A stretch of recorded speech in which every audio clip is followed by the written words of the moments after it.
Assalamualaikum warahmatullahi wabarakatuh. Saya Andi Firmansyah dari Pendidikan Ekonomi dengan nomor NIM 18722-568 Pendidikan Ekonomi Makro dengan nama dosen pengampu yaitu Bapak Dosen Karyadi MM dengan mata kuliah Pendidikan Ekonomi Makro Universitas Pancasakti Bekasi. Di sini saya akan mempresentasikan mengenai mata kuliah untuk Pendidikan Ekonomi Makro yang saya beri judul Perkembangan Baru dalam Teori Ekonomi Makro dan Implikasinya bagi Ekonomi Indonesia. Kita lanjut. Yang pertama, pengertian teori ekonomi makro. Teori ekonomi makro merupakan kajian tentang perilaku perekonomian secara keseluruhan, termasuk pertumbuhan ekonomi, inflasi, pengangguran, dan kebijakan fiskal serta moneter. Dalam teori ini, fokusnya adalah pada faktor-faktor agregat yang mempengaruhi perekonomian suatu negara. Lanjut, yaitu perkembangan baru dalam teori ekonomi makro. Dalam beberapa tahun terakhir, terdapat beberapa perkembangan penting dalam teori ekonomi makro. Misalnya, teori pertumbuhan endogen yang menekankan pentingnya inovasi dan pengetahuan dalam mendorong pertumbuhan ekonomi. Selain itu, teori siklus bisnis baru juga memberikan pemahaman yang lebih baik mengenai fluktuasi ekonominya. Jadi begitu ya, dalam beberapa ini ada inflasinya. Lanjut. Implikasi bagi ekonomi Indonesia. Perkembangan baru dalam teori ekonomi makro memiliki implikasi penting bagi ekonomi Indonesia. Penerapan teori pertumbuhan endogen dapat mendorong inovasi dan peningkatan produktivitas di sektor-sektor ekonomi utama. Sementara itu, pemahaman yang lebih baik mengenai siklus bisnis dapat membantu merumuskan kebijakan yang tepat untuk mengatasi fluktuasi ekonomi. Kemudian, masuk ke pertumbuhan ekonomi. Salah satu aspek penting dalam teori ekonomi makro adalah pertumbuhan ekonomi.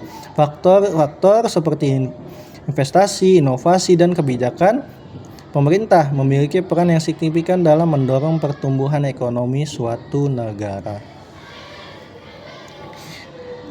Lanjut, kita masuk ke inflasi dan pengangguran. Teori ekonomi makro juga membahas tentang inflasi dan pengangguran, dua fenomena yang saling berkaitan dengan perekonomian. Kebijakan moneter dan fiskal dapat digunakan untuk mengendalikan inflasi dan mengurangi tingkat pengangguran. Nah, dalam teori ekonomi makro, kebijakan fiskal pemerintah dan kebijakan moneter, bank atau bank sentral memiliki peran penting dalam mengatur perekonomian. Kebijakan fiskal melalui pengeluaran pajak dan kebijakan moneter melalui suku bunga dan peredaran uang. Lalu teori pertumbuhan endogen menekankan pentingnya inovasi, pengetahuan, dan modal usaha dan mendorong pertumbuhan ekonomi jangka panjang. Teori ini pertumbuhan ekonomi tidak hanya bergantung pada faktor produksi tradisional, tetapi juga pada faktor-faktor intangible yang dapat dikembangkan. Nah, kita masuk ke teori siklus bisnis baru. Teori siklus bisnis baru memberikan pemahaman yang lebih baik mengenai fluktuasi ekonomi. Teori ini mengidentifikasikan faktor-faktor yang mempengaruhi naik turunnya perekonomian, seperti kejutan teknologi, perubahan kebijakan, dan sentimen pasar. Dengan pemahaman yang lebih baik, kebijakan dapat dirancang untuk mengurangi dampak negatif dari fluktuasi ekonomi. Jadi kita sudah masuk ke teori siklus bisnis baru ya.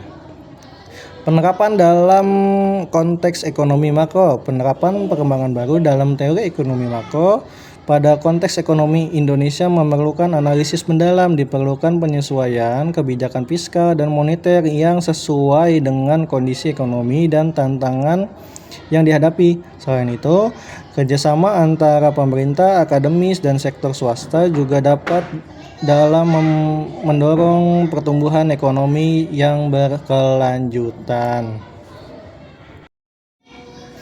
Ya, kita lanjut. Masuk ke kesimpulan.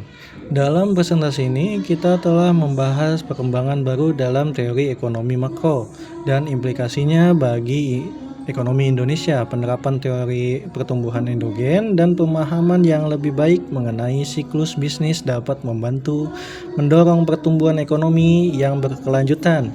Diperlukan kerjasama antar berbagai pihak untuk mencapai tujuan tersebut. Nah, sampai sini kesimpulan yang saya sampaikan. Kita berakhir sampai di sini. Mungkin itu saja presentasi dari saya.